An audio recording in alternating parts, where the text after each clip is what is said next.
I was like, okay, if I sign this lease for a year, I know what the rent is. If nobody walks in this space and buys anything, how much do I stand to lose? And so that was my business plan. I was prepared to lose it all. Hey, what's going on? Benjamin Gottlieb here, and you are listening to Shopify Masters, your companion for starting and building a business.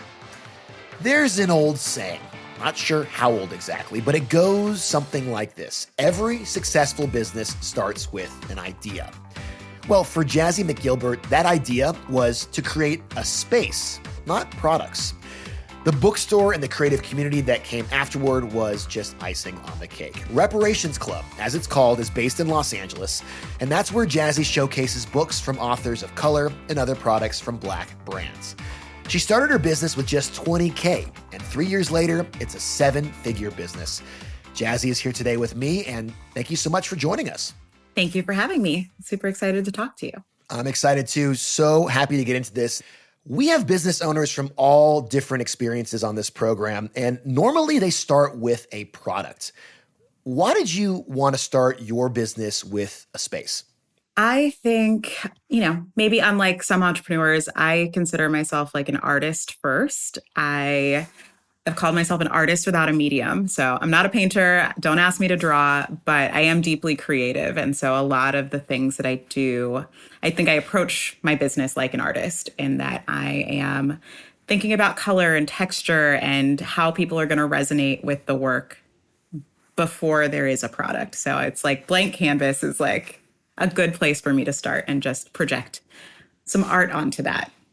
You're an artist at heart, and you probably also saw, like many artists do, a void or something lacking in your community, or perhaps a place where you like to spend a lot of time. We're here in Los Angeles. What was it that you saw was missing in your part of town? The real answer is that my mom passed away. So that was... I'm sorry to hear that. Thank you. But that left me just feeling kind of isolated, alone. And so I knew I needed community first. And so that was sort of what I set out to build. I was like, where are people going to come? I don't know if I was consciously doing this at the time, but in hindsight, that's exactly what I wanted, was just a space for people to gather, because I felt alone, I felt isolated, and I think a lot of other people did as well.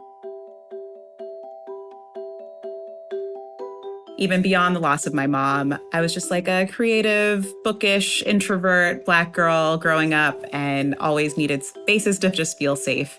And I lacked those. And so I think I went out and built one. I was also going into a lot of stores looking specifically for Black-owned products, things that I knew would work for me, things that I knew were made for me. And very frequently in the stores that I was going in, I would ask, like, hey, do you have any Black-owned brands here? The answer was so often no. I had to go way too far out of my way to find those products. And so I was like, what if this space existed that I could do all of those things and we could just have Black products, a space for Black people to feel seen, feel prioritized, feel centered, and just feel safe. And so that's what I built first.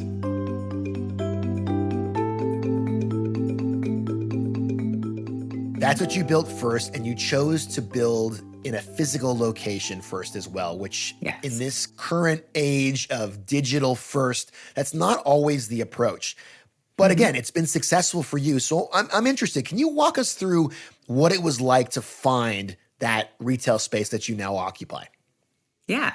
I think there's a level of naivete that led me to doing that rather than starting web first. I'm a very online person. And so that's interesting to me even, but I do think I wanted to be in physical proximity to people. I think being in Los Angeles, which is just rapidly gentrifying, those spaces, those physical spaces are harder and harder to find. And they kind of prioritize this transactional nature. And so I wanted a place that you could just kind of sit for a while. The way that I got to that was I had the idea, I just started saying it out loud more, and that led me to You manifested it.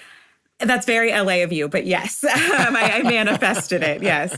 I just started talking about it, and then a friend of a friend's boyfriend was like, oh, I know of a space. I think he is a creative director, but he was like, oh, I think my landlord has some other buildings if you want me to put you in touch.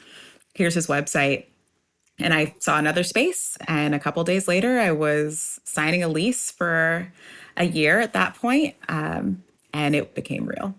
Well, it's such simple advice, but when you put something out there, not to be too woo woo or too LA, but when you put I'll something take it. I grew up here. when you put out there to your friends, to your family, to your network that, hey, I'm interested in doing this, sometimes that's all it Hmm. takes to get that connection with someone to make it a reality. But I'm For curious, sure. did you have a business plan before you signed the lease for this retail space? What was your approach with that? I wish I could say I had a business plan. I had a whole lot of vision. I don't think I lacked clarity on what I wanted this space to function as and look like, smell like, feel like, who my customer was. I didn't have a lack of clarity, so I just want to be clear about that, but I absolutely did not have a business plan. I don't know if I knew how to make one. So I didn't lack intention, but I did lack a business plan. And I just didn't really have any models in my life of people who owned businesses at all, and definitely nothing that kind of resembled what I wanted to do with Rep Club. And I didn't want to get bogged down in the details of it because it probably would not have made sense on paper. I just wanted to trust my gut. And so I'd say, like, the financial plan of it was my mom left a small life insurance policy. It wasn't enough to, retire and buy a big house and leave the world behind, but it was enough to just try something out. And so my business plan was, I'm not an optimist. I think I sound like an optimist. I'm actually quite pessimistic. I plan for the worst case scenario in my life all the time, which is absolutely a trauma response. But I was like, okay, if I sign this lease for a year, I know what the rent is. If nobody walks in this space and buys anything, how much do I stand to lose? And so that was my business plan. I was prepared to lose it all, and I didn't. So. Wow. I mean, what courage it took to do something like that. And I think this is really inspiring for folks who are listening who, maybe are bogged down, like you said, in the details. They don't have exactly what they're Mhm. going to sell and how they're going to sell it. But like you said, you had a vision, you had no shortage of vision. You knew what you wanted your store to look like, your space to look like, to feel like. I mean, these are important things. And hopefully for folks that are listening, it's encouragement that you don't have to have every single thing planned out before you start. My guest today, Jazzy McGilbert. She is the founder of Reparations Club, or Rep Club, as you called it a few Mhm. moments ago.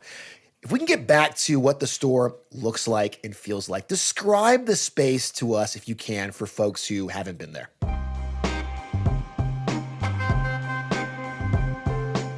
So, Rep Club is a little 70s inspired. It definitely doesn't look like your average bookstore. It is very colorful and very warm. So, like, picture kind of the opposite of an Apple store. It's got these like dark wood Okay. tones, greens, colors that were deeply inspired by my childhood. So, my dad had this green shag carpet in the 70s. So, that color is kind of around. There's like sweet potato pie was a point of inspiration. And so you'll see that color around. And then all of the books themselves are really colorful, and it's a very eclectic space, but really beautiful one. We've got like a big TV monitor in there, some really we've got plastic on the pillows, gives this 70s mixed textures. It's kind of, look up photos. I would recommend that. That's the best way to explain it. But it's definitely very warm and feels a lot like someone's living room. It feels like someone's living room, which is exactly where you want to be, I think, if you want to curl up with a nice, interesting book, which is what you have Absolutely. on your shelves in there, right? Yeah, or just have great conversations. A lot of the best conversations I have happen just like sitting in someone's living room. This space you've described, which I need to go check out, I haven't been there yet. This is the second location. You had a initial location where you had your first lease. Can you tell us a little bit about that first location and the challenges of kind of running this business in that space? So, our first location was not necessarily the best location. It's what I could afford, and it's kind of the first thing that presented itself to me. I learned a lot from that space. I think it was just an opportunity cost, but we ended up, so many things were happening that I don't even know if I have the timeline quite correct, but it was something between COVID, Oh, yeah, that little thing. that little thing. But there was a leak And that leak turned into like flooding, which water and books do not go together at all. And so, in that first space, toward the end of our lease, we lost almost all of our inventory. And I've never really talked about that, but we lost a lot. And then COVID hit, and then we had to shut down. And that was rough. And so we had wet books that we just had to throw away. And that was a hard lesson to learn that I did learn it though. And I made sure the roof was intact at our next location, which is where we're still at today. Jazzy, I know we just met, and you described yourself a little bit earlier as more of a pessimist, but I got to be honest with you. From the things you've been telling me, I have to push back on that. I mean, the optimism it takes after your books are soggy and wet to keep going. Where did you find the strength to go again and to open a new space? Yeah, I got it from my mama. That's really all I can say. I think I watched her work really hard throughout my life, throughout her life, and that is just instilled in me. I also think you would be hard pressed to find a Black woman who isn't resilient. I think that is par for the course of being Black in America. And so I think that resilience is absolutely something that I walk through this world with, for better or worse. And yeah, you can't really beat me down too much. So, well, it's certainly inspiring for, I hope, all of our audience listening right now, what you overcame with that moment. So the books get wet, you close down the space, the world is shutting down. And I'm taking myself back to the summer of 2020. It's also the racial justice movement here in the United States, and also across the world. What happened in that moment, and did that have any impact on what you did with the business? absolutely. That moment, I think we're all still recovering from that. I don't know that we've collectively fully processed that, but businesses were shut down.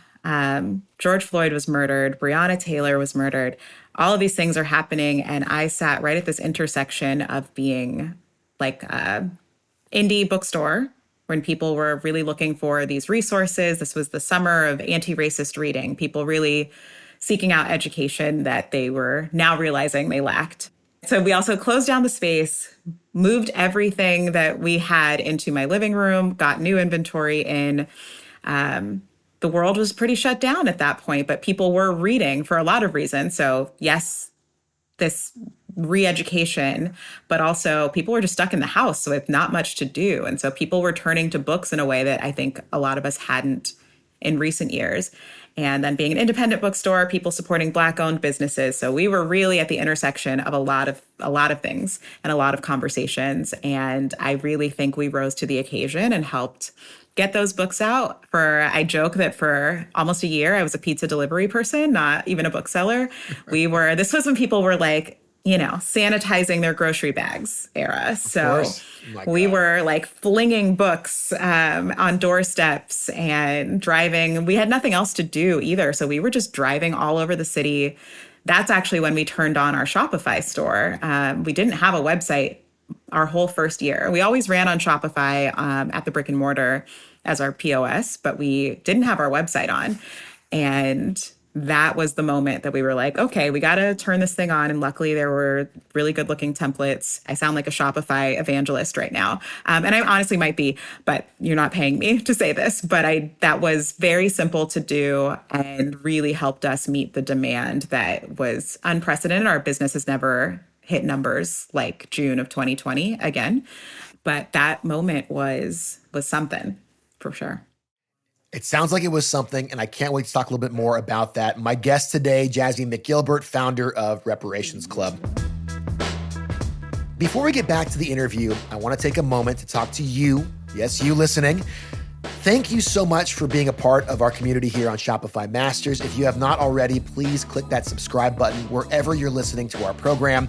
Leave us a review. Let us know what you think about what we're doing. We are here for you, and thank you so much. Jazzy, I want to ask you about how you curate the books that you have in your store, in your space. For many folks that have not just bookstores, but similar types of businesses, sometimes it's hard to know what to buy, what to collect, what do people want. You have to make a lot of upfront capital investment to get those items. And I'm sorry to go back to this, but they could get ruined, wet, soggy, right? Yeah. So How did you choose and how do you continue to choose what goes in your store? It is a collective effort for sure. And I think every bookstore is ultimately, in some way, a reflection of its owner. And ours is no different in that sense, in that I do think I view the world through this Black queer lens. And so even if we have a book about mushrooms, it might be from a queer Black author in our space. And so I think that's what's really unique about indie bookstores in general. And we also curate titles based on our staff's interests that are sometimes are not mine. Our general manager, Tamika, is a huge romance reader. That was like a blind spot that I think we had at our bookstore until she joined our team. And so we also listen a lot to our customers. We just want to know what they want to see and what they're interested in. And so, like any bookstore, we can special order books. We do that every day. And so that's how we get put on to some new stuff from time to time. But also just going through the catalogs, you have sales reps, you meet with the publishers, you meet authors. Authors walk in the store and literally hand you a copy of their book. There's a lot of ways that it happens, but I do think it's a lot based on instinct. It is based on my own interests, and it's based on the interests of the community around us. I'm getting like gardening metaphors where you're constantly tending to this space that keeps growing. Sometimes things fly in from somewhere else and sprout. They're beautiful. Sometimes someone walks in with their book. It's not beautiful. You got to get rid of it, right? So, would you say you're constantly tending to this space? It's not set in stone, so to speak. I like that analogy a lot. And I come from a family of like kind of botany people. So that resonates for sure. I do feel like it is a garden. Well, I'm gonna have to invite you over to my space then, because my house, there's one place where we just can't grow anything. So maybe I need your help with that. I'll invite my grandmother over. She's good at that, but I might kill everything. But I do think my gardening tendencies are absolutely at Rep Club in this business. And like you said, there are definitely some weeds that you got to pull out, and it does require this kind of constant maintenance and paying attention to what's going on. And so I think it's like just a form of deep listening. Well, not to be too on the nose, but we at Shopify try to do as much deep listening as we can to our customers, which are you, our merchants. Same thing that you're doing with your customers that walk into the store. I'm curious to ask you about this process. Take me back now to 2020 when you're setting up your digital space on Shopify. Why did you choose us? There are so many options out there. What was it about Shopify that helped you build the site and the experience that you want? I think to date, this also goes back to those like artist tendencies. I needed it to look good. A lot of bookstore POS software is very antiquated. And that wasn't going to work for me. I needed to look good. You mentioned our website earlier. I'm a very digitally native person. And so that I just know how much that means to me in my shopping experience. Like UX, there were a lot of tools that were native to Shopify that I would have had to spend a ton of money to build myself and did not have those resources. And so I think it was just the most economical, best looking solution. And I think, like you said, Shopify does listen. I feel like I'm able to get people on the phone when I have a problem. So I don't think that was the wrong choice. I will say it's not the most bookstore friendly choice. And so we have to do a lot of upkeep to make it work for our specific use. But I think it's still, I just wanted to bet that Shopify would become book friendly sooner than the book industry would modernize. And so far, that's been an okay enough bet. So, yeah. And by the way, if you want to check out the website, it's rep.club. If you look at it right now, it is incredibly vibrant. There's a scrolling marquee on here, and it does very much look like not your grandmother's book club. Let's just put it that way. Absolutely or your grandmother's not. bookstore. Yeah. My favorite feature of our site is our index that just has like a ton of different categories of topics. And I feel like that's the slept on part of our site that makes me really happy.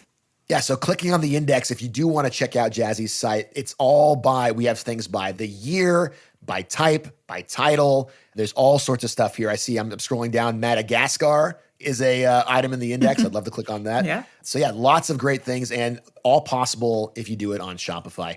You mentioned advertising there, and it's interesting. You told our producers offline that you've never spent $1 on ads. I'm curious, how did you get the word out about your store without paying for ads?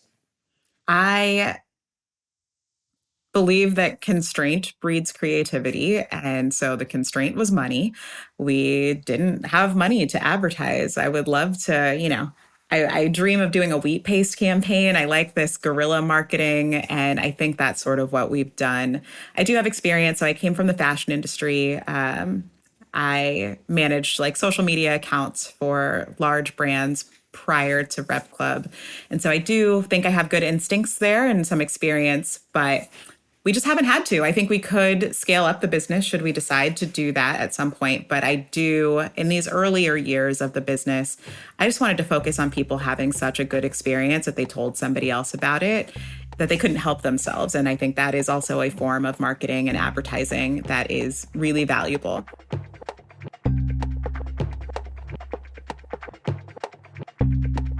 I knew if we were doing it right and if we were meeting the need that I wanted to meet, that people would share it with somebody else. So whether you're connecting with the colors on the website, the branding, the books themselves, the experience people have in the store, which is really important, I want people to want to tell someone and they just become evangelists for what we do.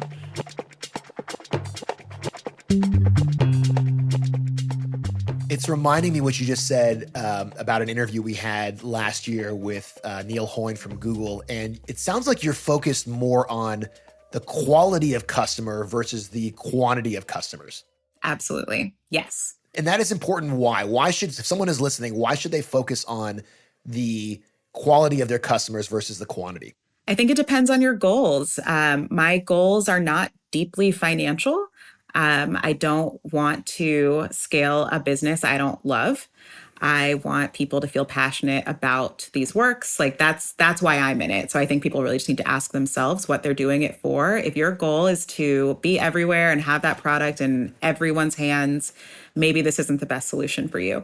My goal is to make an impact. My goal is for people to feel seen. My goal is to get these works. I mean, I would love to get these books into as many hands as possible, but I want people to have a good experience, and that's important to me. It's important to you, and it's very important to many of our merchants here at Shopify and to us as well. Yeah. Back to this issue of impact.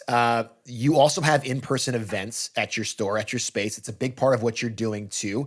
Let's talk about that. And have they been successful? How do you measure success of those events at your space? Yeah, I think most bookstores will tell you. So I'm like, there's another bookstore owner and listening to this, I don't want to lie. Events are a hard part of the book business. We don't get paid to do them. And so some weeks it feels like I'm throwing a birthday party every night of the week, and it's very difficult to maintain. But we do want to be a space where these authors can celebrate these releases. But it's hard. Running a brick and mortar is very high overhead, and books alone just don't always pay the bills. So we're always looking at how to reinvent the book event, but I do think these conversations are hugely important to have. And so we do those. And then sometimes we do events outside of our space too, larger offsite events. Those we're able to make a little bit of a profit on. But the books that happen in store, we are happy if we break even for the most part. And just getting new people into the space, those people become customers. And I do think there is a long-term return on investment there, but it's really about facilitating these conversations. It's so much work, the cleanup, the prep, the sending out the invitations. Are you coming? Who's coming, right? That's not easy, but you still believe that it's an important part of what you're doing, even if there's not a big return. I do. Even if there's not a big return, I think it's important to what we do. I think the return happens in ways that are incremental that I might not see now. But even in terms of building relationships with these authors, I love this story that Esalen, which is one of the historic Black bookstores of LA, they closed last year. But they tell this story. Actually, they don't tell it. Barack Obama tells it, of where nobody knew who he was. He had put out his first memoir and no one was coming to his events, but they took a chance on him.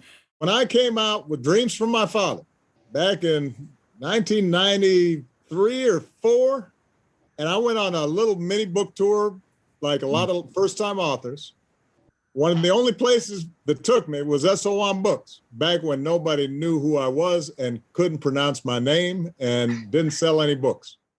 And when Barack Obama became the president of the United States, SO1 was still his bookstore that he is married to, and like that absolutely had a return for them there. And so I think we've had little moments like that too. Not Barack Obama yet, but we've had moments of authors who we just hosted them on their first book, and then that book became a huge hit, and they come back to us for their next releases. And so, yeah, I think it pays off in many ways, but it's not easy. It's not easy, and there's nothing perhaps more indicative of how difficult it has been for bookstores, indie bookstores in the U.S. than the numbers. I mean, there are only about Absolutely. 2,500 in the U.S. right now, and you don't need me to tell you this, but for our audience, even a smaller percentage are owned by people of color. So has your experience in this industry made you, back to that word I've been using, optimistic about the future of spaces like yours? Ah, I don't know. You're trying to convince me I'm an optimist here. I feel um, a little pessimistic. I think the numbers tell a story that kind of warrants that pessimism. I do think there is a huge opportunity. I think on the flip side of that, people are reading more than ever.